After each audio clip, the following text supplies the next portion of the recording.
Hey, what's up, everybody? It's your girl, Sasha. Thank you so much for tuning in to my channel once again. New week, new content.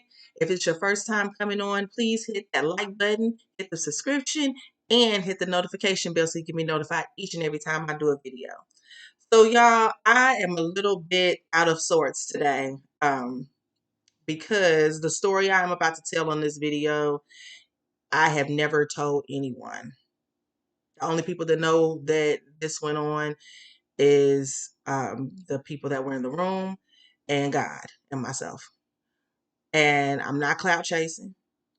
It needs to be said because I believe my experience with this is one that often gets overlooked a lot.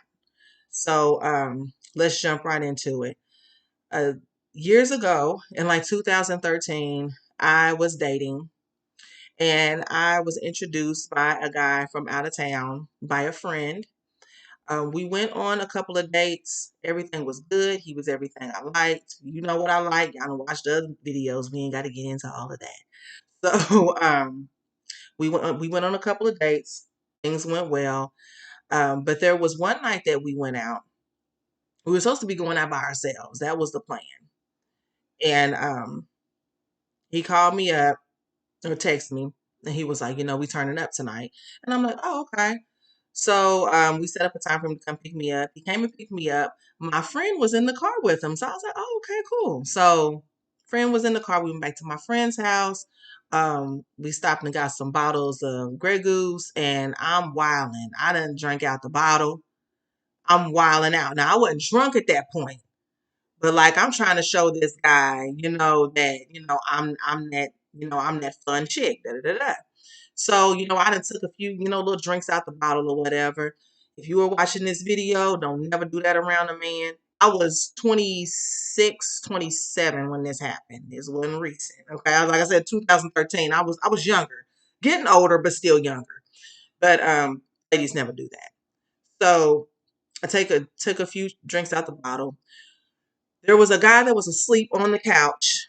He wound up waking up. He went out with us too. So it was me, the guy that I was dating, my friend, her boyfriend, and the guy that was sleeping on the couch. We all got into his truck and we went to the first club. Well, there was something going on in the city where I'm from that week. It was like a film festival or something, and they were playing Minister Society. And Kane, the main character, came into the club that night. Now, we had already been in the club for a little bit of time. We had been sitting at the table, and I was kind of noticing that the guy I was dating was over by the bar, flexing, buying drinks, kicking it, doing whatever Negroes do. And I'm sitting at the table. I'm like, man, he acting like I ain't even here. So I'm gonna go to the bar and get my own drink. Well, I go to the bar to get my own drink. He sees me getting my own drink. He's offended. I'm like, oh, I was getting my own drink. I see you busy. I didn't want to bother you. He's like, oh, okay. So I don't know. Maybe that was where it went left for him. I didn't see nothing wrong with it. So I get my drink. I go back and sit down with my friend. We're talking. And I see all these girls trying to get pictures. I'm from a small town. So all these girls is bending over and trying to take pictures with Kane from Minister Society. So he's noticing me. I'm sitting at the table talking to my friend. We having a conversation. She's like, girl, he keep looking over here at you. I'm like, okay. Because by this time, I had met a celebrity or two. I'll do a video about that on another day. So I wasn't, I was like, okay, all right. Because I'm thinking the guy I'm dating, even though he's not acting right, he's still back there. I'm not going to be disrespectful. So the friend was like, girl, you better give him some attention. He got money. Da, da, da, da. So I'm like, okay. About that time, I don't know what happened. Energy in the room. He pops up at the table. So we're sitting there, I'm talking to him, and he's like, let me get your number. And I was like, oh, okay, I guess so, just because I was dating the guy, but we wasn't serious, but I didn't want to be disrespectful. It was a lot going on. So we exchanged numbers. Me, my friend, and him both took pictures, all took pictures together. And I didn't know if the guy I was dating was looking from afar and he was getting pissed off. I don't know. But I do specifically remember at that bar, I had two drinks. I have never been so, I get pretty lit, but I have never been so drunk that I cannot remember how many drinks I had. I usually know exactly how many drinks I would need to be where I need to be. I had about two there. So we went to another club. And by that time, I was feeling kind of buzzed. We go to another club. It's real crowded. I'm just gonna say the club. People from Evansville, if you're watching Hammerheads, when Hammerheads was open, crowded. So the guy I'm with, he's buying drinks for everybody. They getting passed back. Grey Goose, Hennessy, drinks is getting passed back. I get my drink. I take like maybe one sip of that drink, and the next thing I know, we were in the bathroom. Everybody was taking pictures, and I was slumped over asleep. I had one sip out of that drink. Do the math. So I don't even remember what happened at the club that night. Next thing I know, we're in the car. We're dropping off my friend and her boyfriend, and it's just me, the guy I'm dating, and the guy that was asleep, all in the truck.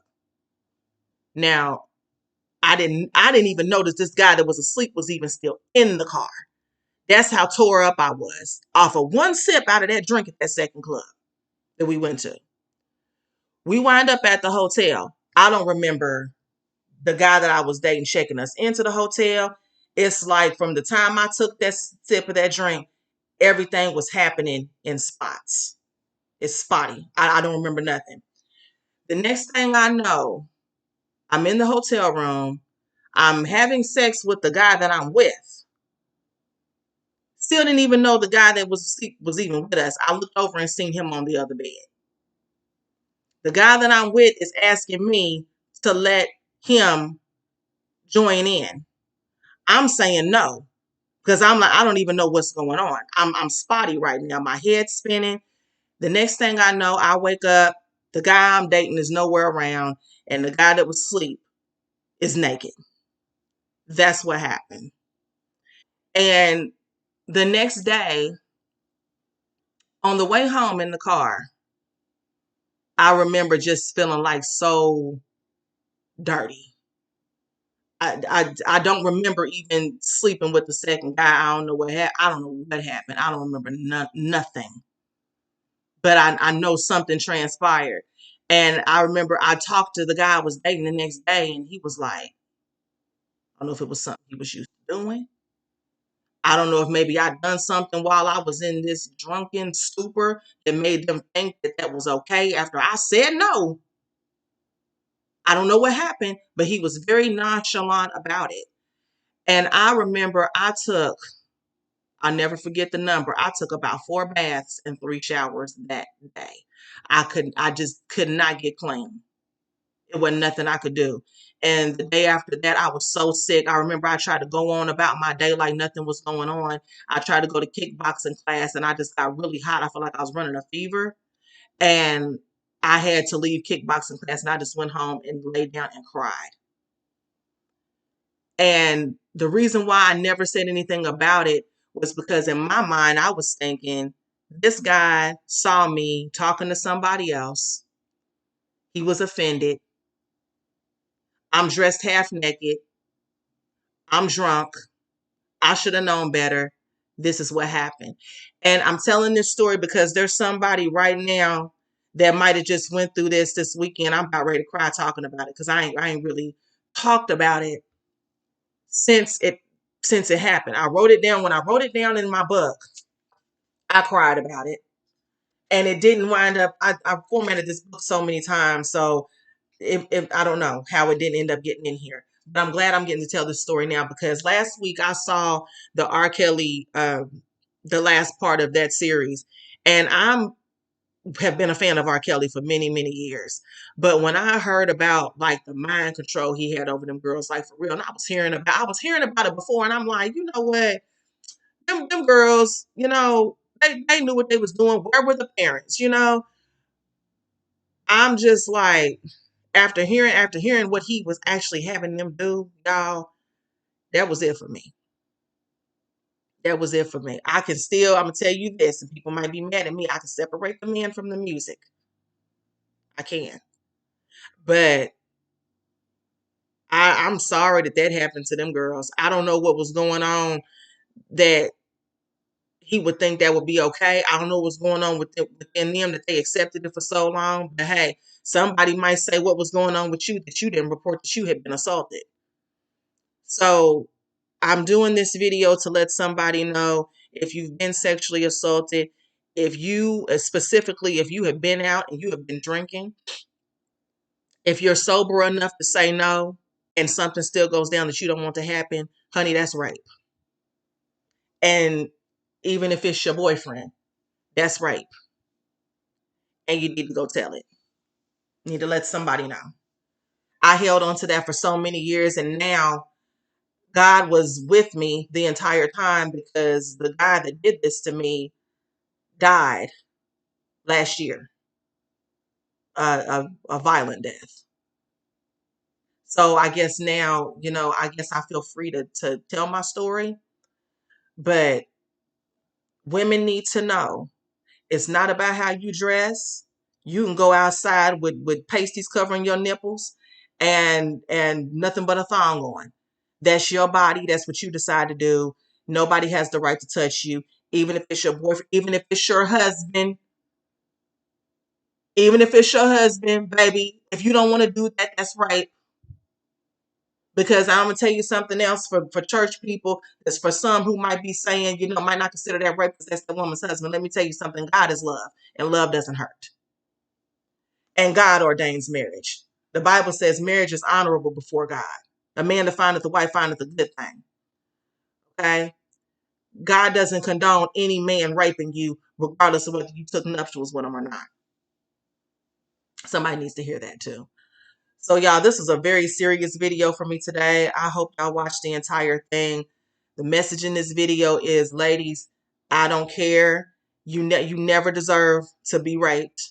You need to go and tell that story. You need to tell that. You need to tell it to somebody that can get something done about it. Okay, so until next time, y'all, make sure you hit the subscribe button. Make sure you hit the notification bell, and hit that thumbs up in the comment section. Let me know what you think. And I'm glad I could share that story with y'all. Hope somebody gets some help in it. And until next week, see y'all later.